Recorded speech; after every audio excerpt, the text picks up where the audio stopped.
자, 우리 오늘 35주 273페이지 하이델베르크 질문 96번 제2계명에서 하나님께서 요구하시는 것은 무엇입니까? 자, 10계명에서 제2계명이 어떤 내용으로 되어 있죠? 10계명에서 제2계명 너는 너를 위하여 새긴 우상을 만들지 말며 땅 위로 하늘에 있는 것이나 땅 아래 물속에 있는 것에 어떤 것에 형상을 만들지 말고 그것들에게 절하지 말고 섬기지 말라. 그렇게 되어 있죠. 그래서 10계명의 제2계명은 이제 우상 숭배하지 말라. 우리가 이렇게 알고 있는데 사실은 10계명의 그 제2계명을 우상 숭배하지 말라라고 하기보다는 그 하나님을 바르게 예배하라 이렇게 이해하는 게 훨씬 더 그 핵심 내용이라고 생각이 돼요. 이 책에서도 그렇게 설명하고 있고 1계명은 뭐였습니까? 너는 나 외에 다른 신을 내게 두지 말라였잖아요. 그렇지만 그 내용 안에는 핵심은 뭐였습니까? 그 안의 내용은 오직 하나님만 예배하라였단 말이에요. 그래서 1계명도 예배고 2계명도 사실은 예배가 그 핵심 주제 중에 하나입니다. 그래서 우상 숭배를 하지 말아라, 우상 숭배하는 죄를 짓지 말아라 라기보다는 하나님만 예배하고 1계명에서는 2계명에서는 온전히 하나님이 바라시는 예배 방식으로 예배하라 이렇게 볼 수가 있겠어요. 그래서 이 질문 96번에 대한 설명도 아주 책에서 잘 돼 있고 내용이 아주 잘 정리가 돼 있다고 생각이 돼요. 우리 다음 주부터는 이제 또 줌으로 또 이거 참여하기도 하고 하면 우리가 각자 읽으면서 느꼈던 거를 짤막하게 나누는 시간도 좀 가지고 했으면 좋겠습니다. 그러니까 미리 좀 책을 좀 읽어 보시면 더 좋겠죠. 우리 예배 마치고 김밥 드시면서 읽어도 충분히 내용이 이해될 정도로 그러니까 그때 좀 잠깐 읽어보셔도 되고 그럴 것 같습니다. 자, 제2계명에서 하나님이 요구하시는 것이 무엇인가? 그래서 이 하이델베르크 신앙 요리문답도 그렇고 그 웨스트민스터 교리문답도 그렇고 질문이 어떤 핵심을 질문하는 것은 뭐냐면 2계명에서 요구하는 것이 무엇인가? 이런 식의 질문이에요. 그래서 그 답을 뭐라고 하느냐 하면 하나님에 대한 어떤 형상도 만들지 말고 하나님의 말씀에서 명령하신 것 외에 다른 방법으로 하나님을 예배하지 말라는 것입니다. 이렇게 설명을 하고 있죠. 제2계명은 하나님에 대한 잘못된 예배를 드리지 말라. 하나님께서 말씀하신 대로 온전한 예배를 드려라 라고 말할 수가 있습니다. 그래서 우상에 대한 것들도 그런 개념에서 하나님께서 명령하신 것 외에 다른 방법으로 예배를 드리는 것으로 말하면 되겠죠. 그러면 우상이라고 하는 것이 훨씬 더 넓은 개념이 이제 되는 거죠. 이 책에서도 보면 단순히 다른 조각상이나 다른 신들에 대한 예배뿐 아니라 하나님에 대한 잘못된 개념에서 예배를 드리는 것도 우상 숭배에 포함하게 되는 것입니다. 그리고 자신의 마음에 하나님에 대한 그림을 자기가 만들어 놓은 하나님을 설정해 놓고 그 하나님을 예배하는 것도 우상 숭배로 예배하고 있는 것이 우상 숭배를 예배하는 걸로 말하고 있는 거죠. 그래서 골로새서 1장 15절이나 요한복음 고린도후서 15장 16절 이렇게 인용이 되어 있는데 저는 이것이 교회 안에서 제일 큰 위협 중에 하나라고 생각이 돼요. 왜냐하면 이스라엘이 아니라 야곱이 자기 삼촌 집 라반의 집에서 빠져나올 때 그때 라헬이 자기 그 치마 안에 드라빔을 숨겨 나왔단 말이에요. 그리고 그 숨겨온 드라빔이 사실은 출애굽할 때까지 계속 유지가 됩니다. 그게. 그러니까 야곱의 집의 큰 문제 중에 하나는 뭐였냐면 하나님과 드라빔이 같이 있었다는 거예요. 그래서 그 드라빔을 라헬이 가져오고 그 드라빔이 애굽에 가서 이스라엘이 민족으로 번성할 때까지 그대로 있는 거예요, 그게. 그래서 어떻게 되느냐 나중에 가나안에 들어갈 때는 집집마다 하나씩 있는 겁니다, 그게. 그래서 나중에 가나안에 들어가서 이스라엘 백성들이 바알과 아세라를 섬길 때 그게 그렇게 어색하지 않았던 거예요. 그러니까 뭐냐 하면 하나님의 교회 안에 우상 숭배라고 하는 것이 어떤 식으로 침투할 수 있는지를 생각해 보면 하나님에 대한 나름대로의 왜곡된 상을 만들어 놓는 거예요. 우리가 갑자기 어느 날 부처도 하나님이다 이렇게 말하지 않지 않습니까? 그런데 봐라 이것이 하나님이다 이렇게 말해버린다 이 말이에요. 그래서 모세가 시내산에서 십계명을 받을 때 이 책이 참 아론이 금으로 송아지를 만들잖아요. 그리고 나서 자 봐라 이것이 애굽에서 우리를 인도해낸 하나님이다라고 할 때 송아지가 중요한 게 아니에요. 송아지가 중요한 게 아니고 우리가 기대하는 어떤 하나님에 대한 상을 그린다는 거예요. 현대 한국 교회에서 가장 큰 문제가 저는 이거라고 생각됩니다. 그래서 설교를 할 때 보면 하나님을 거의 입시의 신으로 만들어 놓는다거나 뭐 이렇게 직장에서 승진하는 신으로 만들어 놓는다거나 이런 식이에요. 한 가지 예를 들면 제가 직접 들었던 설교예요. 몇 년 전에 들었던 설교입니다. 어떤 권사님이 사회적으로도 성공하고 자식도 다 좋은 대학 가고 그런 권사님이 있는데 그 권사님의 에피소드를 소개하는 거예요. 설교에서. 그런데 뭐냐면 자기가 시집 올 때 끼고 있던 금반지가 있는데 그 금반지를 잃어버렸다는 거죠. 그 금반지를 어디서 잃어버렸냐면 화장실에서 잃어버린 거예요. 그래서 푸세식 화장실에서. 그래서 그 푸세식 화장실에서 그걸 다 이렇게 손으로 다 어떻게 해가지고 겨우 금반지를 찾았다는 거죠. 그래서 그 금반지를 녹여서 교회에다가 헌금을 했더니 자식이 대학 붙었다. 설교를 이렇게 한 거예요. 이게 무슨 연관성이 있습니까? 이게 아무 연관성이 없는데 여러분 이거 제가 직접 들은 설교예요. 이 중에도 들으신 분 있을 거예요. 그날 그 금요일 날 밤에. 그러면서 그 아들이 대학 붙어가지고 하나님이 참 그 귀하게 받으시 이런 식으로 얘기를 하는 겁니다. 그러니까 하나님에 대한 상을 어떻게 만들어 놓느냐? 하나님이 그런 하나님이 된 거예요. 무슨 정성을 들이고 뭐 하고 어쩌고 저쩌고 하니까 나한테 보답해 주는. 그러니까 그 하나님에 대한 요구나 욕구가 있다는 겁니다. 사람들에게. 그게 아주 노골적이었던 것이 중세교회예요. 중세교회가 여러분 참 재밌는 게 중세시대가 어떤 교권에 의하여서 인간성이 말살된 시대라고 우리는 역사 시간에 배운단 말입니다. 그래서 르네상스 운동이 일어났고 어쩌고저쩌고 한단 말이에요. 그런데 그 중세 교회를 잘 보면 교권이 종교의 이름으로 행해졌다고 하는 것 때문에 인간성이 말살됐다라고 말하기에는 교회가 지극히 인간적인 교회예요.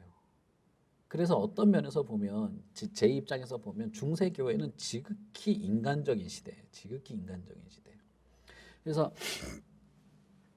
인간이 바라는 사람의 요구와 사람의 어떤 그 욕구에 부합하는 신을 만들어 놓고 아주 인간적인 신이죠. 인간적인 하나님을 만들어 놓고 거기에 굴복하게 만든 것이거든요. 그래서 실제로 중세 교회를 쥐락펴락한 것이 사제인데 사제는 사람 아닙니까?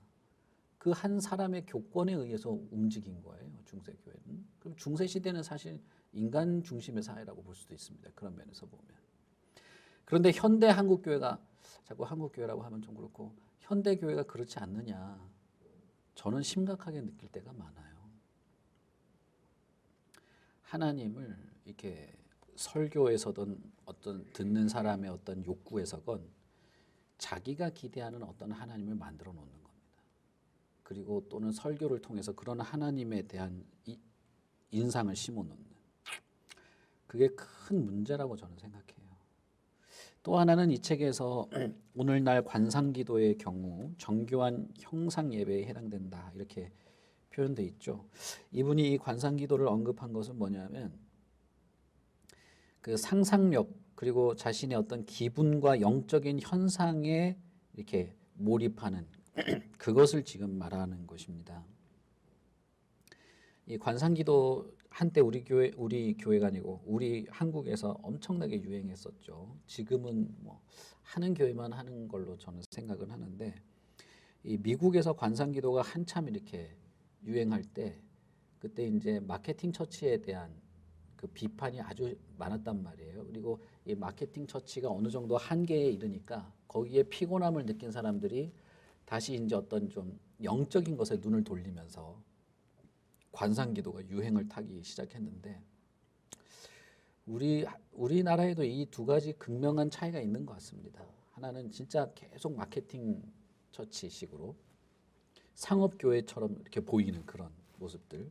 그리고 하나는 거기에 대한 반발력으로 되게 뭔가 이렇게 홀리한 그런 거, 영적인 걸 추구하는 것 같은 그런 양극단이 있는 것 같아요. 그러나 이 관상기도도 마찬가지입니다. 사람들이 기도 속에서 어떤 엑스타시에 들어가거나 신비한 체험을 하거나 마치 하나님과 내가 하나가 된 듯한 그런 기분을 느끼고 싶어하는 그런 것들을 하기도 합니다. 근데 이런 것들이 다 이계명에 어긋난다 이렇게 말하고 있는 것이에요. 이게 중요한 것은 하나님의 말씀을 묵상하고 하나님의 성령의 그 조명 아래에서 하나님의 말씀을 깨닫는 것을 통해서 우리가 하나님을 대면하고 하나님의 말씀을 깨닫는 것이 우리의 마음을 움직이는 것이어야 한다라는 거예요. 이 책에서도 그렇고 이계명에서 말하고 있는 것은 그런 것입니다. 그래서 여러분 우리가 정말 조심해야 될 것 중에 하나가 그것입니다. 내가 하나님에 대해서 어떤 내가 기대하는 틀로 하나님을 만들어 놓은 것이 놓지는 않았나, 혹은 어떤 영적이거나 어떤 신비적인 것에 대해서 너무 이렇게 내가 과도하게 빠져서 그런 것을 통해서 하나님을 만나려고 하고 있지 않은가, 조심해야 된다는 것입니다. 제가 이 말을 드리는 이유는 현대 교회가 그런 오류가 가장 많기 때문이죠. 특히 이제 교회들 중에서는 아까 말씀드린 것처럼 마케팅 처치 같은 경우에는 교회를 어떤 식으로 운영하느냐 하면 사람들의 필요와 요구를 채워주는 쪽으로 자꾸 간단 말이에요. 근데 그게 마케팅 아닙니까? 그래서 교회에서 하나님의 말씀을 더 많이 연구하고 전하는 것에 집중하기보다는 어떻게 사람들에게 전달할까, 혹은 어떻게 사람들을 이렇게 이끌어올까에 더 많이 이렇게 집중하게 되는 경우가 있는 거죠. 그래서 제가 예전에 신학교에 있을 때 미국의 어떤 그 목사님이 오셔서 설교학 시간에 강의를 한 기억이 나요. 근데 그분이 아주 답답해하면서 그 강의한 게 뭐였냐면 한국 교회는 큰일 났다는 거예요. 왜냐하면 목사가 강대상에 서서 설교만 한다는 거예요. 그분이 답답해하는 게 그거였어요. 그래가지고는 사람들이 듣지 않는다. 요즘 미국에서는 그렇게 설교하지 않는다. 라고 하면서 그분이 강조한 건 뭐냐? 청중과의 호흡을 강조를 많이 했어요. 설교에. 제가 그게 무슨 말인지 제가 거기에 취지는 동의를 많이 했는데 제가 거기서 좀 이렇게 마음에 걸렸던 건 뭐냐면 청중이 설교의 가장 중요한 포인트라는 거였어요. 그래서 그분은 이 설교 강대상을 없애버리고 여기를 스테이지로 만든 거예요. 앞 단상을. 그래서 스테이지로 만들어서 무선 마이크를 끼고 자기 그 설교하는 걸 보여주는데 왔다 갔다 하면서 사람들과 대화도 하고 너는 어떻게 생각하니? 뭐 네 의견은 뭐야? 이러면서 그게 설교인 거예요. 그러면서 청중과 호흡하면서 다가가야 설교다 이렇게 말을 하는 것이죠. 그게 저는 장점이 있다고 생각하는데 그러나 또 한편으로는 그게 어떤 문제가 생길 수도 있냐면 사람의 요구와 필요에 따라서 메시지도 다르게 될 수 있다는 것입니다. 이 부분이 저는 가장 우려스러워요. 교회에서 우려스러운 건 너무 이렇게 말씀에 근거하지 않은 영적 체험으로 흐르거나 아니면 사람들의 요구나 필요에 어떤 그 맞춰주기 위한 교회의 형식으로 바뀌어지는 것들이죠. 목포에 있는 어떠한 교회의 그 예배 세미나라고 해야 될까요? 그런 세미나도 참 많이 다닌 것 같아요. 교회에서 그런 것들을 이제 견학을 많이 시키니까 가는데 그 목사님은 예배를 하나의 뭐라고 하느냐면 그 공연 예술, 하나의 예술 행위로 보는 거예요. 그 목사님은 예술 행위로 봐서 노래는 뭘로 시작해야 되고 설교를 시작하기 전에 성가대가 어떻게 해야 되고 그러면 설교 시간에 목사가 무슨 코드의 찬송을 불렀다가 찬송 중간에 전조 이렇게 조를 어떻게 바꿔서 가야 사람들이 흡입력 있게 빨려 들어오고 이런 걸 논문처럼 정리해 놓은 거예요. 근데 여러분들 서점에 가면 흔하게 볼 수 있습니다. 우리나라에서 아주 유명한 교회의 이 어떤 그 성도가 쓴 글인데 자기는 평생 평범한 한국 교회에 다니다가 그런 예배를 처음 드렸다는 거죠. 그러면서 온몸에 전율이 흐르면서 내가 진짜 어떤 예배를 경험했다 이런 글을 써놓은 거예요. 저는 깜짝 놀랐어요. 진짜 그런 걸 보면서. 거기에는 그 어떻게 돼 있냐면 초단위로 돼 있어요. 초단위로. 몇 분 몇 초에 사회자가 강대상에 올라온다. 몇 초 동안에 이 대사를 말한다. 그러면 몇 초 뒤에 조명을 몇 개를 킨다. 이것까지 쭉 돼 있어요. 돼 있고 준비 찬송은 뭘 하고 그러면 성가대가 자연스럽게 성가대 있겠습니다. 이게 아니라 성가대가 자연스럽게 일어나서 조명이 어디를 비추면 무슨 코드의 노래를 부르고 설교 중간에 설교자는 무슨 코드의 노래를 하고 이렇게 하면서 마지막에 합창으로 끝낸다. 이런 게 쫙 있는 거예요. 근데 그 예배를 경험한 사람이 온몸에 전율이 흐르면서 이게 진짜 예배다 이러면서 써놓은 게 있는 거죠.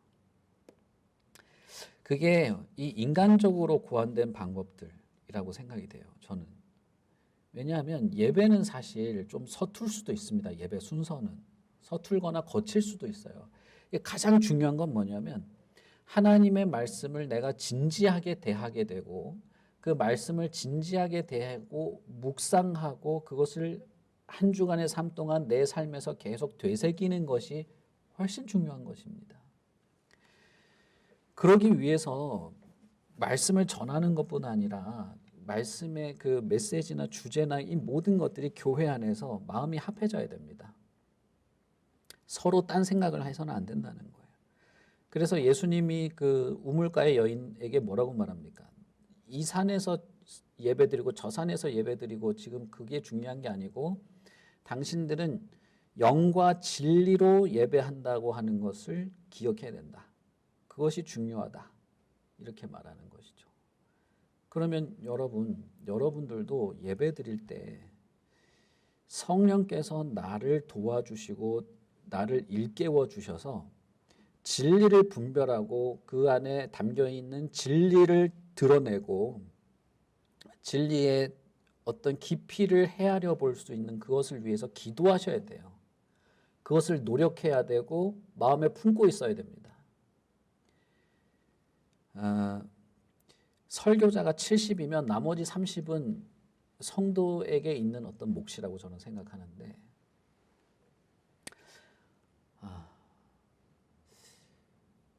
참 저도 정말 진짜 제대로 못하면서도 이런 말 하는 게 참 부끄럽긴 합니다만은 여러분 예배 드리기 전에 성령의 도우심을 간절히 이렇게 구하면서 하셔야 되고 하나님의 말씀 안에서 어떤 진리를 발견하기 위해서 노력을 하셔야 돼요. 그렇게 예배하는 것입니다.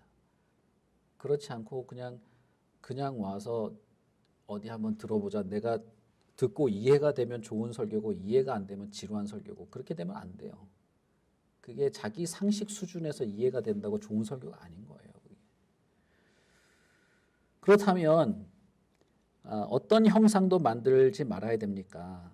우리 이제 개혁 교회에서는 어떤 형상도 만들면 안 된다라고 말합니다.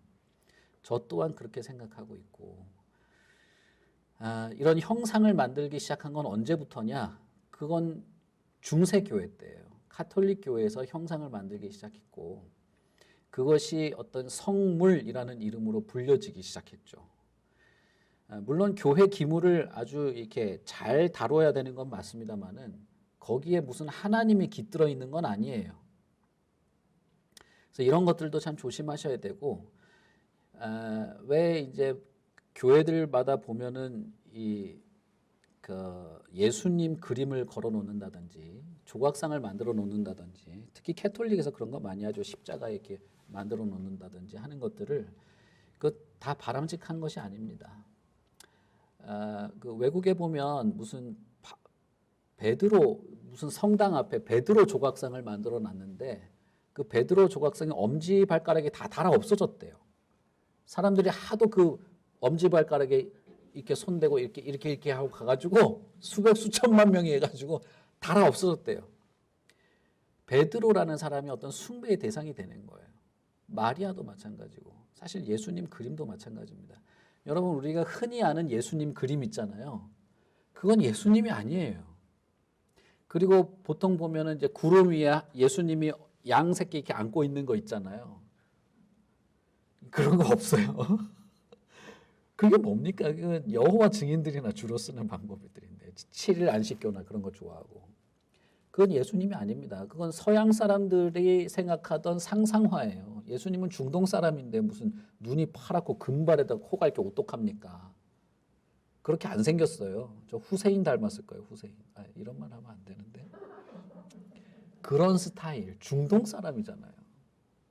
그러니까 우리나라에 어떤 한 분이 뭐 갓 쓰고 도포 입고 예수님이라고 하는데 그거 다 웃긴 소리예요. 그게 자기 만족일 뿐이지 그게 예수님이 아니고, 예수님의 상상화도 아니고, 성화라는 것도 의미가 없습니다. 사실은 하나님의 말씀을 자세히 연구하는 것 이상이 없어요. 어떤 것도 그럴 필요가 없습니다.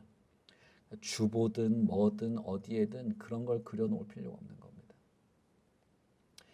그러면 아이들 교육용으로 이 책에 보면 그럴 필요도 없다 그렇게 해놨죠. 저는 여기에 동의합니다. 제가 주일학교 처음 시작했을 때 부직포에다가 스케치북에 그림 그려서 종이로 가위로 오려가지고 붙여가면서 설교를 했거든요. 제가 처음 설교할 때. 뭐 이렇게 밭에 감추어진 보화 이렇게 하면서 막 했는데, 예수님이나 이런 그림들 처음에는 제가 어느 교회 주일학교 선생님이 한 걸 그대로 본따서 그렸단 말이에요. 근데 나도 몰랐어요. 그거 그냥 아무 개념이 없으니까 그냥 이렇게 그렸구나 해서 따라 그려서 몇 번 했었는데, 그 그림에 예수님이 십자가에 달렸는데 빵긋 웃고 있는 거예요. 빵긋 웃으면서 이렇게 있는 거예요. 아이들 그림이니까. 근데 그 아이가 예수님이 왜 웃고 있어요? 이러는 거죠. 이상하네 진짜.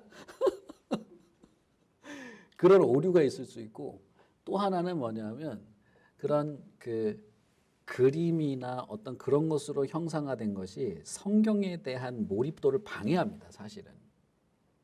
그래서 제가 어느 날 하는데 그 주일학교 아이가, 진현이라는 애가 오늘은 왜 그림이 없어요? 이러는 거예요.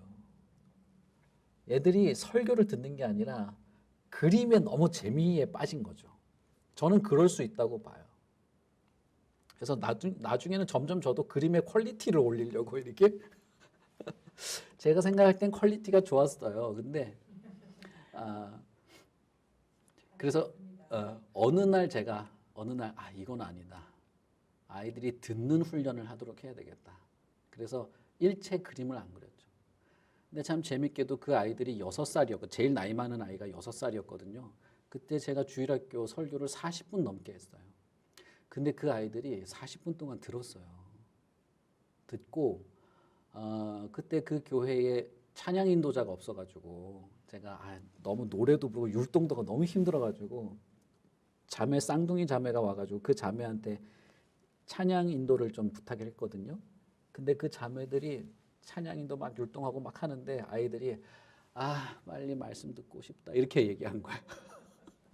그 자매들이 쇼크를 먹고.